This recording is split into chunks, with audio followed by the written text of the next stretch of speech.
오늘 드렸던 찬양을 아, 원래 이제 성전에 관련된 거라서 집하고 이렇게 한번 생각해서 선곡을 한번 해봤습니다. 자, 이 오늘 하기 전에 잠시 한 구절을 한번 읽고 가겠습니다. 역대기상 21절인데 역대기상 21장인데 이건 제가 그냥 읽겠습니다. 21장 25절에서 30절까지 제가 읽겠습니다. 30절에서 22장 1절까지는 좀 깁니다. 역대기상 21장 25절. 이처럼 다윗이 그 장소를 사려고 금 600세겔을 달아 오르난에게 주니라. 다윗이 거기서 주께 제단을 쌓고 번제물과 화평 제물을 드리며 주를 부르니 그분께서 하늘로부터 번제물 제단에 불을 내려 그에게 응답하시고 주께서 천사에게 명령하시며 그가 다시 자기 칼을 칼집에 꽂았더라.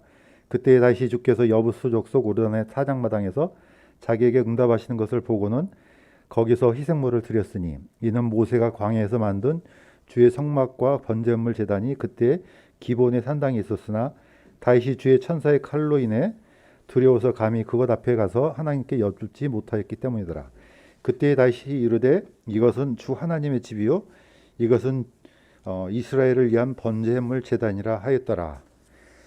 오늘 이 핵심적인 구절이 이제 솔로몬 성전 터를 위해서 이제 다윗이 그 터를 마련할 때 오르난의 타작마당을 값을 주고 치른 다음에 거기서 이제 번제물을 드릴 때 나중에 하나님께서 받으셨을 때 다윗이 했던 고백이 그 장소를 여기는 주 하나님의 집이요 이것은 이스라엘을 위한 번제물 제단이라 이렇게 표현합니다. 이게 굉장히 중요한 말씀이기도 한데 이게 이제 오늘의 어떻게 보면 오늘 살펴보고자 하는 그 성전 역사에서 핵심적인 또 장면이기도 합니다. 자, 오늘 이제 같이 이제 나눌 구절은 구절보다는 분야는 성막하고 법궤가 이제 이동을 하죠. 이동을 하는데 사실은 이 조금 있으면 살펴보면 알겠지만은 두 개가 분리되는 역사가 일어나죠. 법궤하고 성막이 서로 이렇게 분리돼서 역사가 이제 가다가 나중에 솔로몬 성전에서 이제 합쳐지는 거죠. 그래서 솔로몬 성전의 어떤 의미, 그 다음에 이제 솔로몬 왕이 이제 성전을 다 완성한 다음에 이제 봉헌식을 하잖아요. 낙성식이라 해야 되나, 봉헌식이라 해야 되나, 어쨌든 뭐 두 가지 다 쓰는데, 어떤 성전을 지은 다음에 이제 하나님께 이제 드리는 그런 이제 규례가 의식이 있습니다. 이 부분이 우리 삶에서 또는 어떤 영적인 교훈을 가지고 있나 한번 보겠습니다. 사실 뭐 보시는 것처럼 구약 성경은 이 역사 자체가 이스라엘의 역사이지만은 이스라엘의 역사는 곧 뭡니까? 성전의 역사입니다. 또 성전의 역사는 또 법궤의 역사입니다. 그래서 결국은 이게 하나로 이제 집약이 되는데 그런데 이제 우리를 이제 당황스럽게 만드는 것이 성막하고 법궤가 이렇게 같이 쭉 가면 되는데 이렇게 두 가지가 이제 분리되는 역사가 이제 일어나서 이제 우리를 당황시키는 경우가 있습니다. 그런데 지금 현재 이스라엘을 보면은 성전이 없습니다. 또 아무것도 없습니다. 법궤도 없고 아무것도 제사장도 없고. 그런데 유대인들은 그토록 염원하고 있죠. 현재 지금 이스라엘에 그 옛날 무너졌던 솔로몬 성전을 재건해야 된다는 열망이 그 어느 때보다 강렬합니다. 자, 그 이유가 뭐 여러 가지 있겠지만은 이제 살펴보시는 것처럼 가장 중요한 것은 유대인들이 성전이 없다는 것은 일단은 정상적인 국가가 아닌 거예요, 지금. 우리 이방인들이 바라보는 거와 약간 다르죠. 자, 이미 말라기서에 있는 것처럼 제가 한번 읽겠습니다. 만군의 주가 말하노라. 보라, 내가 네 사자를 보내리니 그가 내 앞에서 길을 예비할 것이요. 또 너희가 구하는 주가 갑자기 자신의 성전에 임하리니. 지금 메시아가 어디로 온다고 했냐면은 성전으로 임한다 그랬거든요. 물론 이건 우리 교회 관점에서는 이게 이미 초림 때 이루어진 사실이구나 알 수가 있지만은 근데 이 구절 자체는 초림하고 재림이 사실 겹쳐 있어요. 왜냐? 곧 너희가 기뻐하는 언약의 사자라. 보라, 그가 임하리로라. 그러나 그가 임하는 날을 누가 견디겠느냐?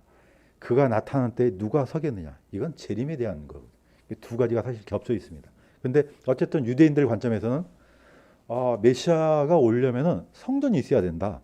이런 생각을 아주 강하게 갖고 있습니다. 또 한 가지는 유대인들한테 왜 성전이 필요하냐. 이미 출애굽기에 제사장 왕국에 대한 이 약속이 돼 있거든요. 그러면 제사장 왕국이 되려면은 적어도 성전에서 하나님께 제사 드리는 그 기능이 정상적으로 작동되고 있어야 되거든요. 무작정 될 수는 없잖아요. 자, 그래서 이스라엘은 이 두 가지 예언이 성취되려면은 예루살렘에 성전이 있어야 된다 믿고 있습니다. 자, 우리가 생각했던 것보다 유대인들은 더 강렬할 뿐만 아니고 이미 모든 세팅이 다 끝나 있어요. 지금 성전 터도 있죠. 이 성전 우리 뭐 전문가가 앞에 계시겠지만은 성전이 우리처럼 뭐 밑바닥 그 무슨 뭐죠? 기초공사하고 뭐 시멘트 붓고 그게 아니죠. 완전히 조립식이에요. 전부가 다. 그래서 미 밖에서 다 규격이 정해진 것들을 마치 레고 끼워 맞추듯이 딱딱 끼워 맞추면 하나가 딱 돼버리는 겁니다. 그러니까 이미 다 끝난 상태가 있는데 지금 현재 그 땅 그 위에다가 성전을 지을 수가 없습니다. 왜냐? 이미 그 터는 분명히 예루살렘 이스라엘께 맞지만은 이미 거기 오머르 사원과 알락사 사원 두 개가 서 있어요. 그럼 거기다 지으려면 어떻게 해요? 그걸 부시든지 뭐 어떻게 하든지 해야 돼요. 그러나 그 안에 들어갈 수조차도 없습니다. 이게 이제 현재 이제 이스라엘의 이제 현 주소기도 합니다. 자, 그렇다면은 도대체 이 그 옛날 무너졌던 솔로몬 성전 이게 어떤 의미를 갖고 있고 또 우리 교회한테 어떤 영향력을 주고 있는지 오늘 그걸 좀 살펴보기 위해서 성전의 역사 9번째를 한번 보겠습니다. 이제 오늘하고 이제 다음 주는 이제 에스겔 성전하고 그러면 이제 마무리가 될 것 같습니다. 자, 다시 한번 복습하는 마음으로 성막이 어떻게 이동했는지 또 보시면은 이 지도가 아주 잘 만들어진 것 같아요. 이 두 가지를 딱 섞어놨는데 광야에서 이미 만들어진 성막이 요단강을 건너서 자, 요단강을 건넜을 때 제일 먼저 맞닥뜨린 도시가 이제 여리고죠. 자, 여리고 때 이미 성 법궤를 메고 일곱 바퀴 이제 돌고 마지막에 또 7바퀴 돌고 그래서 무너졌잖아요. 자, 이 법궤가 나중에 어디로 가느냐? 길갈이라는 이 성에 휘장을 치고 그 안에 이제 세팅이 되죠. 자, 이게 이제 첫 번째 요단강을 건너서 처음에 이제 첫 번째 장막이 세워졌던 데가 이제 길갈입니다.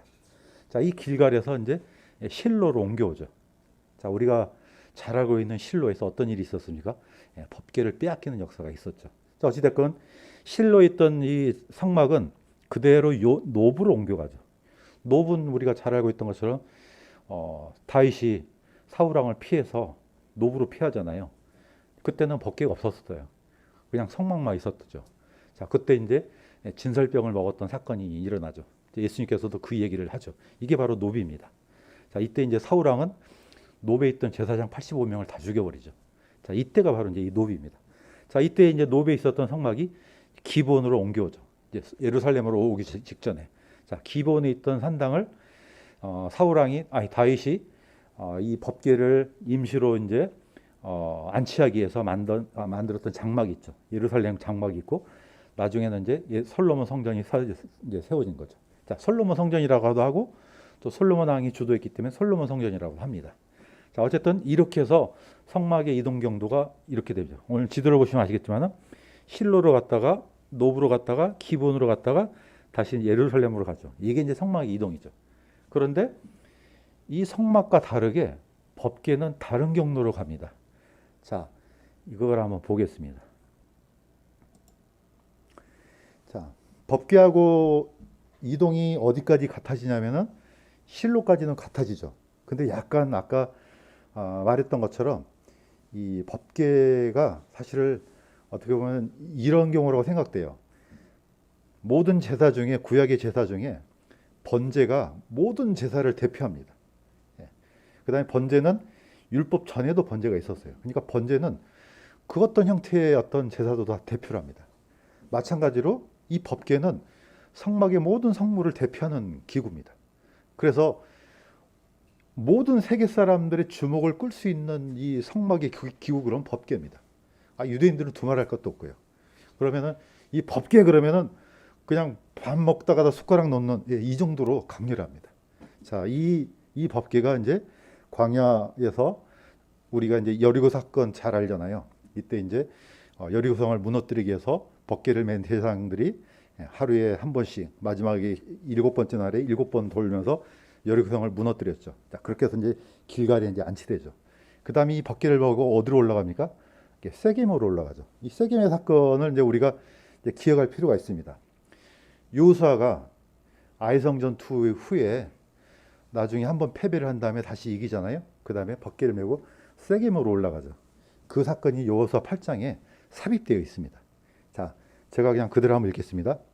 온 이스라엘과 그들의 장로들과 직무 수행자들과 그들의 재판관들이 주의 언약궤를 맨 레이 사람 제사장들 앞에서 절반은 그리심산, 절반은 에발사메 이렇게 12지파를 두 지파씩 두 개로 쪼개서 가운데 이 세겜 자체가 두 산 사이에 있습니다.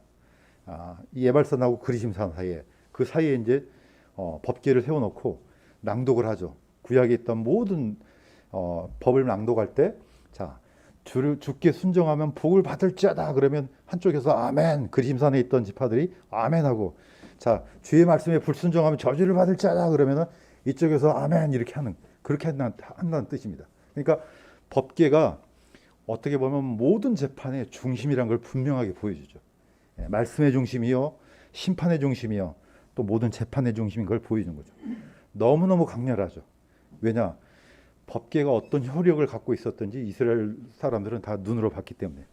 자, 그런데 이 법궤가 실로로 옮겨졌을 때, 나중에 이제 블레셋과 싸울 때, 이 처음에 1차 전투에서는 4,000명이 죽었어요. 그러니까 어떻습니까? 이스라엘 백성들이 야, 이거 우리가 이러다간 피하는 거 아니야? 해서 실로에 있던 법궤를 메고 전쟁터로 나가죠.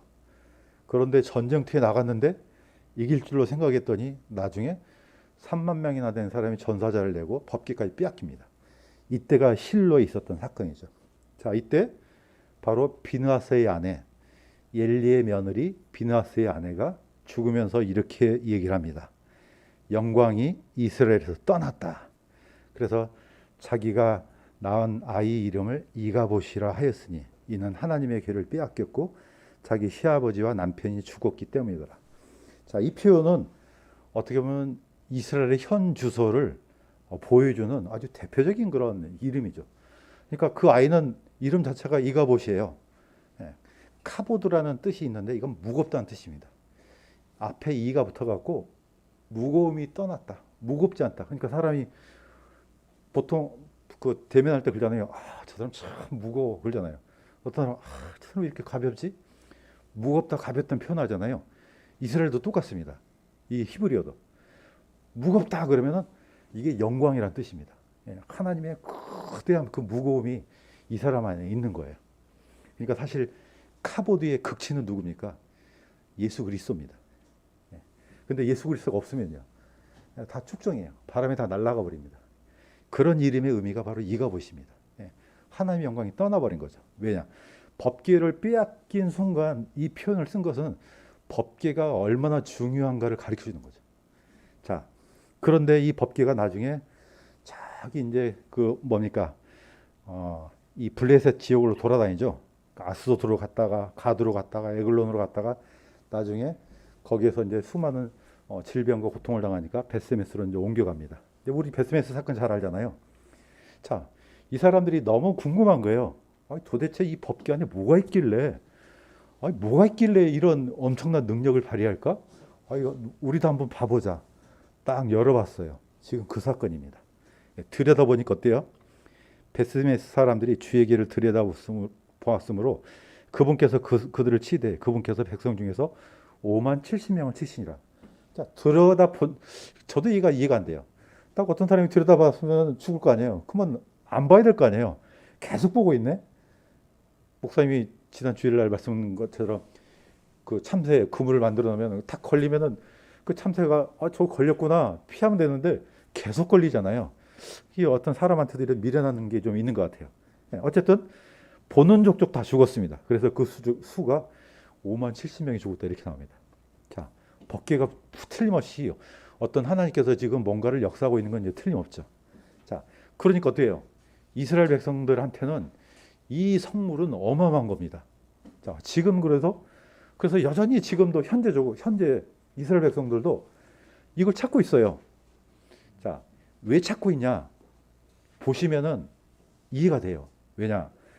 나중에 이 성막이, 모세의 성막이 솔로몬 성전으로 이제 바뀔 때 모든 것은 다 전부 다 새로 만들어요. 처음부터 만들어요. 그런데 딱 한 가지 새로 만들지 않는 게 있습니다. 그게 바로 법궤입니다.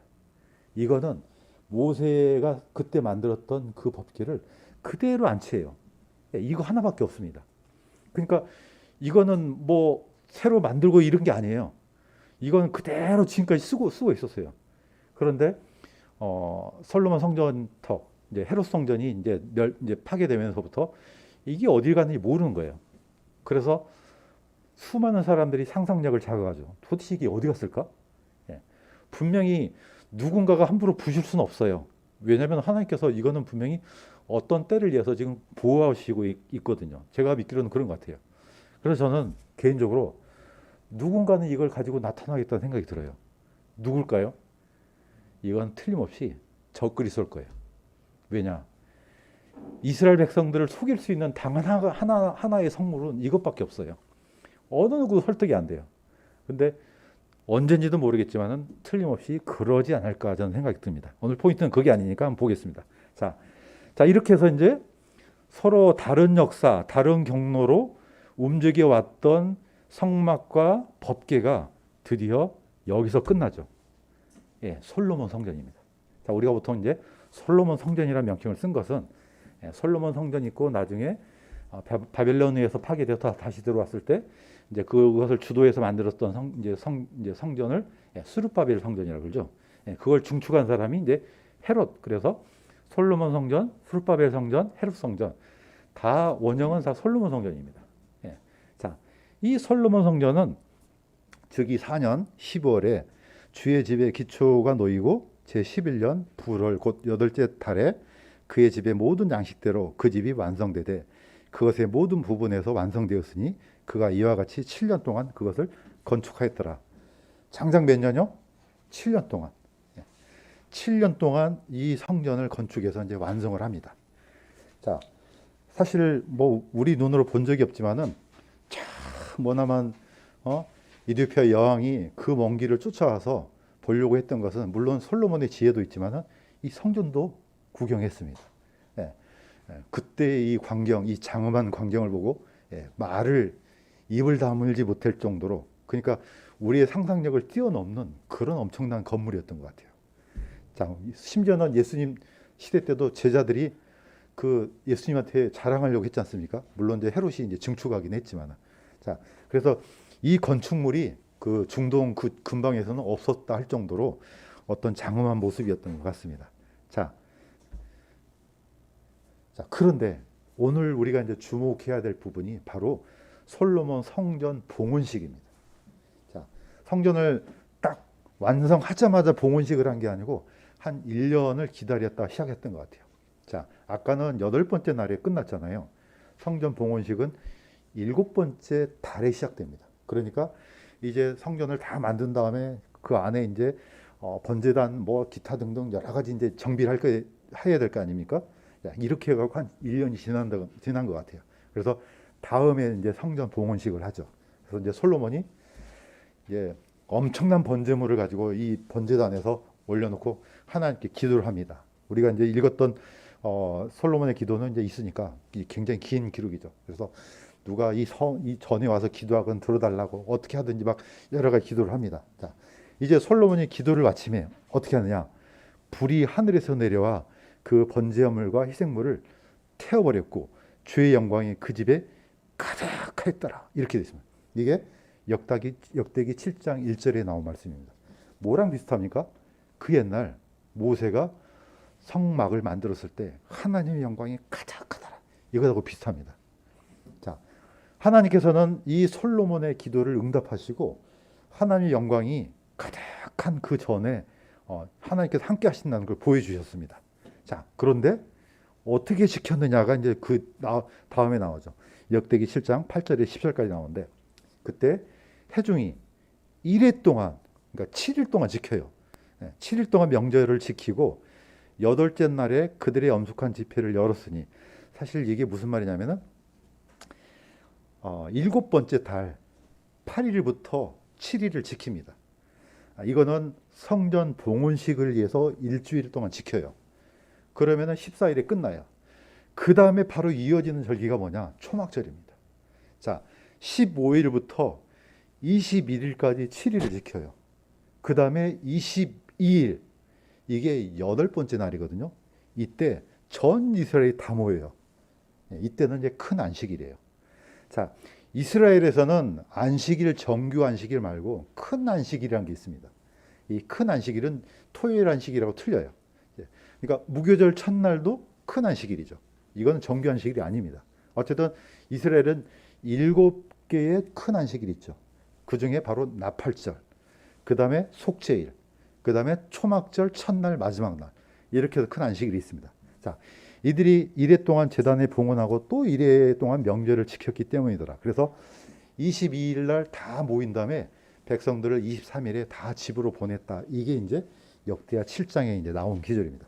자, 제가 오늘 뭘 이렇게 이 얘기를 하려냐면은 이게 너무너무 중요한 영적인 교훈이 사실 들어있는데 우리가 그냥 성전 지었으니까 낙성식, 봉헌식을 했구나 이렇게 쓱 지나가잖아요.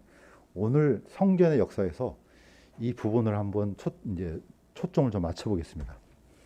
자, 성전 봉헌식하고 뭐가 걸려 있냐면은 초막절이 같이 들어 있어요. 끝나자마자 초막절이 바로 이어집니다. 왜 이런 세팅을 했냐 이거죠. 자, 다시 한번 묵상을 한번 해보겠습니다. 이스라엘의 절기가 7대 절기가 있는데 제일 먼저 유월절, 그 다음에 무교절, 그 다음에 초실절. 초실절이 너무 중요하죠. 예수님께서 초실절에 부활하잖아요. 이때부터 날을 세워서 50번째 날 오순절이 됩니다. 이 오순절이라는 단어는 신약에만 나오죠. 구약에는 칠칠절이라는 명칭을 쓰죠. 자, 이렇게 해서 7번째 달 첫날 나팔절이 시작되죠. 자, 이스라엘 백성들은 이 7번째 달의 첫날을 대단히 중요한 날로 여깁니다. 자, 이거는 이스라엘은 우리처럼 양력을 쓴 게 아니고 음력을 씁니다. 그래서 항상 달의 첫날을 월삭이라고 하죠. 첫 번째 날. 자, 근데 이 7번째 해의 첫날은 그냥 달의 첫날이 아니고 1년의 첫날로 생각해요. 그래서 명칭을 로시 하사나라고 합니다. 로시라는 단어는 머리란 뜻입니다. 하사나는 year, 연이란 뜻이에요. 자, 너희는 7째 달 그날 첫째 날을 안식일로 삼을지니 바로 이 안식도 큰 안식일입니다. 이 날은 일하지 말고 다 쉬어. 대신에 나팔을 불어 기념하고 거룩한 집회 날로 모여 이렇게 합니다. 7번째 달의 첫날 바로 이 성전 봉헌식하고 같이 걸려 있습니다. 자, 그 다음에 속죄일은 그 달의 10일이 속죄일입니다. 그러니까 아까 얘기했던 것처럼 성전 봉헌식을 8일에 했으면은 10일에 속죄일이 같이 걸려 있습니다. 포함되어 있습니다. 자, 우리가 잘 알고 있던 것처럼 속죄일은 히브리 사람들은 성경에도 있습니다. 용 키프로라 해가지고 이 날은 왜 중요하냐? 이스라엘 전체를 속죄한 날입니다. 그러니까 그 전에 법궤가 없잖아요. 법궤가 없으면 뭣도 안 됩니까? 속죄도 안 됩니다. 법궤가 없이는 대제사장의 쓸모가 없습니다. 법궤가 없는데 어떻게 지성소까지 들어갑니까? 불가능한 일입니다. 그래서 법궤가 돌아왔다는 것은 대단히 중요한 날입니다. 그동안에는 법궤가 성막하고 흩어져 있기 때문에 속죄를 지킬 수가 없습니다. 그러니까 제사장이 있으나 마나죠. 그런데 드디어 법궤가 예루살렘 솔로몬 성전 안에 들어옵니다. 그러면은 대제사장이 이 속죄일에 전 이스라엘 위해서 속죄를 할 수 있는 그런 이제 계기가 이제 마련된 거죠. 자, 이 날이 바로 솔로몬 성전 이 봉헌식하고 겹쳐 있습니다. 자, 그 다음에 마지막 초막절, 장막절이 있습니다. 자, 제가 읽겠습니다. 이스라엘 자손에게 말하 이르라. 7째 달의 15일은 이래 동안 주를 위한 장막절이 되리라. 그 첫째 날에는 거룩한 집회가 있으리니 너희는 그날에 아무 노동도 하지 말라. 다 그런데 여덟째 날에도 너에게 거룩한 집회가 있으리라. 자, 모이는데 첫째 날 모이죠. 마지막 날 모입니다. 이 마지막 날이 여덟 번째 날이에요. 그런데 이 마지막 날 여덟 번째 날은 일곱 절기를 마무리하는 모임입니다. 대단히 중요한 모임이죠. 이 여덟 번째 날이. 자, 7대 절기가 다 끝난 다음에 마지막 초막절 마지막 날에 한 번 더 모입니다. 자, 절기 중에 초막절은 수학을 상징하고 마지막 이 뭡니까? 천윤왕국을 상징하는 굉장히 중요한 날이죠. 그런데 이 성전 봉헌식이 있는 그 끝난 다음 바로 이어지는 15일 바로 초막절 첫날에 뭘 하느냐? 네 가지 예물을 드립니다. 바로 이 예물입니다. 이거는 어쩔 수 없이 개역성경을 쓸 수밖에 없습니다. 왜냐? 개역성경의 이 번역이 맞기 때문에 그렇습니다. 자, 어떤 제물을 드리냐? 아예 이스라엘에는 이게 딱 명칭이 딱 굳어져 있어요. 아르바미님 해갖고 네 가지 요제현물. 너희가 첫날에는 아름다운 나무 실과와 종려나무 가지와 무성한 나무 가지와 시내버들을 취하여 너희 하나님인 여호와 앞에 이래 동안 즐거워할 것이라. 이게 레위기 23장 4절이 아니고 40절입니다. 40절에 네 가지 식물이 나와요. 이 하나는 열매고 세 가지는 가지가 이렇게 돼 있어요. 이건 모세 때부터 한 번도 변한 적이 없습니다. 자, 이거는 이스라엘 백성들이 계속해서 끊임없이 지켜왔던 이스라엘 역사입니다. 자, 지금 가운데 있던 그 그림 중에 이게 유대인들은 에트록이라고 부릅니다. 영어로는 시트론 열매라 그래요. 자, 이게 일종의 해독제 역할을 합니다. 또는 음식을 상하지 않게 하는 역할도 해요. 그래서 이게 가지고 있는 상징적인 의미는 보호, 구원 뭐 이런 의미가 있습니다. 왼쪽에 있는 그 그림 중에 이건 신의 버들입니다. 이거는 생명, 활력 그걸 상징하고 있고 가운데가 바로 이제 종려나무 가지입니다. 원래는 정확하게 말하면은 대추야자 열매 가지입니다.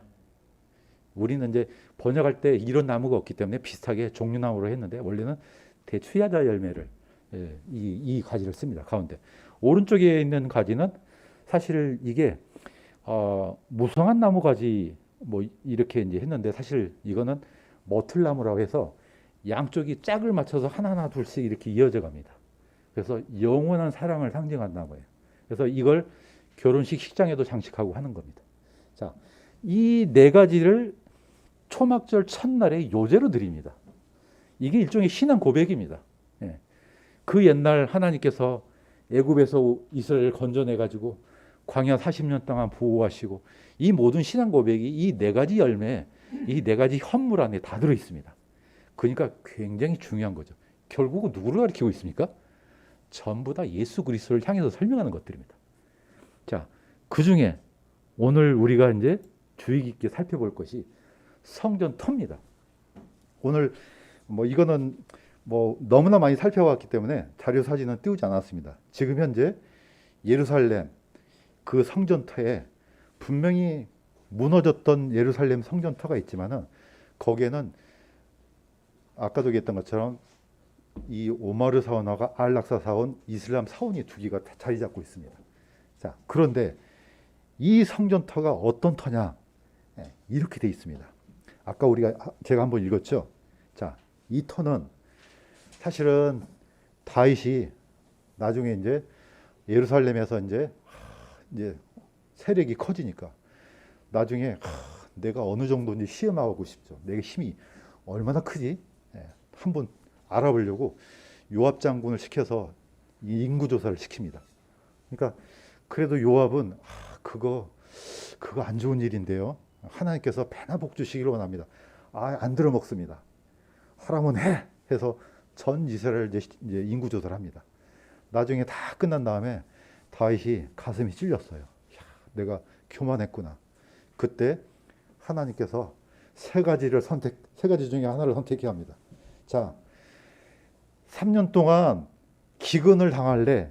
아니면 석 달 동안 쫓겨다닐래? 3일 동안 역병을 맞을래? 여러분들은 혹시 다윗 왕이라면 뭘 선택하겠습니까? 짧은 게 낫죠. 3일에 그냥 세게 한번 맞고. 자, 이 3일 동안 이스라엘 백성들이 무려 7만 명이 죽습니다. 마치 오늘날 뭐죠? 코로나로 7만 명이 죽는 것처럼 한 분 보내서 그래 맛 좀 봐라. 하나님께서 엄청난 징벌을 때립니다. 자, 이때 다윗이 하나님께 나가서 외칩니다. 잘못은 내가 했는데 왜 죄 없는 백성이 죽어야 됩니까? 먼저 속죄합니다. 자신에 대해서 자백하죠. 자, 그러니까 어떻습니까? 하나님께서 3일 동안 내릴 벌을 제가 보니까 짧게 해준 것 같아요. 자, 그러면은 방법이 있어. 어떻게 하느냐? 이게 바로 그겁니다. 얼른 가서 오르난의 타작마당을 가서 거기다가 번제를 드리라. 자, 주께 번제를 쌓고 번제물과 화평제물을 드리며 주를 부르니 그분께서 하늘로부터 응답하십니다. 바로 거기가 어떤 곳이냐? 쭉 찾아보면 알겠지만은 다윗은 그 장면을 보고 이렇게 외칩니다. 아까 한번 읽었죠? 역대기상 22장 1절에 그때 다윗이 이르되 이것은 주 하나님의 집이요 이것은 이스라엘 위한 번제물 제단이다. 이렇게 하죠. 번제단이다. 이것이 바로 하나님의 집이고 이것이 바로 이스라엘 위한 번제단이다. 이렇게 외칩니다. 자, 그런데 바로 이 땅이 어디 땅입니까? 하나님께서는 꼬리에 꼬리를 물고서 어디까지 끄집어 올라갑니까? 아브라함까지 끌고 갑니다. 이미 창세기 20장 2절에 보면은 하나님께서 이렇게 외칩니다. 아브라함한테 이제 네 아들 네가 사랑하는 내 유일한 아들 이삭을 데리고 모리아 땅으로 가서 거기서 내게 일러줄 산들 중에 하나에서 그를 번제물로 드리라. 자, 너의 아들 이삭을 모리아 산으로 가서 번제를 드리라고 이렇게 명령하죠. 자, 그런데 역대기야 3장 1절에는 바로 이걸 기억나게 해줍니다. 자, 어떻게 하느냐? 그때 솔로몬이 예루살렘의 모리아 산에 주의 집을 건축하기 시작하였는데 어디입니까? 이 모리아 산이 결국은 그게 그 옛날 아브라함이 자기의 유일한 아들 이삭을 바쳤던 그 땅이구나. 이걸 깨우칩니다. 결국은 어디로 연결시켜 줍니까? 사실 이게 아브라함이 자기 아들 이삭을 바쳤던 그곳, 그 땅, 결국 예수 그리스도를 지금 의미한다는 거죠. 하나님께서 아브라함이 자기의 전부인 아들을 드렸던 것처럼 하나님도 자신의 전부를 그렇게 드리겠다. 바로 그 제단에서. 그래서 나중에 예수님께서 예루살렘에서 나중에 십자가에서 돌아가시잖아요. 지금 그걸 가장 강하게 기억나게 하고 있는 거죠. 자, 사실 구약을 읽을 때 우리는 이게 잘 안 들어옵니다. 왜냐하면 굉장히 복잡한 것처럼 보여요. 그냥 뭘 성전을 어디다 짓고 뭘 어떻게 하고 제사장들을 뭘 하고 사실 그게 잘 안 들어옵니다. 그러나 하나님께서는 이 역사적인 이 과정, 성전을 통해서 지금 알려주고 싶은 것은 뭐냐? 결국은 하나님께서 사랑하는 그 아들, 유일한 아들 예수 그리스도를 우리를 위해서 이렇게 주겠다는 뜻입니다. 지금 그 얘기를 하려고 이렇게 하는 거예요. 복잡한 것 같지만 아주 단순한 겁니다. 결국은 여기에 지금 이런 행위 자체가 지금 왜 이걸 하겠느냐 이거죠. 자, 마무리하겠습니다. 벌써 끝내려고 하는 눈치인데 저도 지난주에 큰 깨달음을 얻었습니다. 우리 현주 형제가 굉장히 설교를 했는데 우리와 같은 박수를 하더라고요. 그렇구나. 이게 많이 한다고 되는 게 아니구나. 자, 마무리는 이겁니다. 수많은 성전들, 수많은 막 어려운 것들 있잖아요. 아주 심플합니다. 요한복음 2장 19절에 이렇게 있습니다. 예수님께서 그들에게 대답하여 이르시되 이 성전을 헐라. 사흘 내가 그것을 일으켜 세우리라. 자, 이거는 보면 너무 이게 말이 안 맞는 말이에요. 왜냐? 이 장엄한 성전을 허는 것도 문제지만은 이걸 짓는데 46년이 걸렸는데 그것을 사흘 안에 세우겠다. 이게 말이 안 되죠. 그런데 예수님께서는 성전인 자기 몸을 가리켜 말씀하셨더라. 결국은 내가 바로 그 성전이야. 이런 뜻이에요. 너희가 이 성전을 헐어봐. 내가 사흘 만에 부활하겠다. 이런 뜻이죠. 자, 그러므로 그분께서 죽은 자들부터 일어나신 뒤에 그분의 제자들이 그분께서 자기에게 이것을 말씀하셨음을 기억하고, 그때 당시 때는 무슨 말인지 몰라요. 제자들도. 나중에 예수님께서 부활하신 후에 이 말씀이 그 말씀이었구나. 그 성전이 바로 예수님이었구나. 이걸 깨우친 거죠. 사실 우리가 구약에는 수많은 지식들 사실 어떻게 다 합니까? 모릅니다. 잘 모르지만은 예수님께서는 심플하게 대답해 주셨어요. 그 장엄한 성전이 있지, 그 결국은 나에 대한 얘기야, 이겁니다. 자, 그래서 정말 중요한 건 뭐냐? 우리가 이 땅에 살아있는 동안에 예배를 드릴 때 어디 안에서 드려야 되냐? 예수 그리스도 안에서 드려야 된다는 거죠. 오직 이 예배만 진정한 예배입니다. 여기서 벗어나면 안 됩니다. 두 번째는 예수 그리스도를 통해서 드려야 됩니다. 왜 구약의 수많은 제물 중에 꼭 하필이면은 소, 황소, 염소, 어린 양, 비둘기, 왜 이것만 제물이 돼야 되냐? 구약 성경에는 아예 법이 그겁니다. 절대적으로 거기서 벗어나면 안 되죠. 그래서 이 제사를 모독하기 위해서 헬라 제국이 나중에 다스릴 때는 막 돼지 피를 가지고 돼지를 죽여서 제사를 드리게 하잖아요. 안 되는 거죠. 자, 구약에는 그랬지만 신약은 뭡니까? 오직 예수 그리스도 외에는 하나님께서 받지 않으십니다. 그래서 우리가 예배를 드릴 때 항상 예수 그리스도 안에서, 그 다음에 예수님을 통해서만 드려야 되는 거죠. 수많은 사람들이 이 성전 안에, 교회 안에서 선포하지만은 우리가 연설하는 게 아니잖아요. 이것도 드리는 겁니다. 예수님을 영화롭게 하고 예수 그리스도께서 우리를 위해서 뭘 하시는지 이거 생각나게 하면서 같이 감사와 찬양을 드리는 겁니다. 그래서 우리는 늘 예수님을 통해서만 예배를 드려야 됩니다. 마지막으로는 그 어떤 예배도 예수님에 의해서 드려지는 예배만 받으신다는 겁니다. 자, 구약의 수많은 제사들, 결국은 그 제사, 대제사장, 제물들 전부 다 예수님을 향해서 가리키는 손가락입니다. 심지어 솔로몬 성전 자체도. 자, 그래서 우리는 지금 그럼 신약에서 우리는 그 성경을 지으려고 할 필요가 전혀 없는 거죠. 왜냐? 이미 예수님 자체가 성경이잖아요. 또 예수 그리스도 안에 있으면은 바로 우리가 성전입니다. 그래서 성령 충만 기도를 왜 합니까? 우리 자체가, 우리 몸 자체가 바로 하나님의 성전이기 때문에 그렇다는 겁니다. 자, 그렇게 해서 구약에 있는 성전의 역사 자체가 결국은 어디 지금 가려고 하는 겁니까? 뭐 성막 따로, 뭐 법궤 따로, 뭐 이렇게 다 다녀도 결국은 결론이 예수 그리스도를 향해서 가는 그런 역사밖에는 안 된다는 겁니다. 자, 그래서 오늘 이 시간도 여전히 그 성전의 역사를 배우면서 결국은 예수님이 이 말씀하시려고 그랬구나.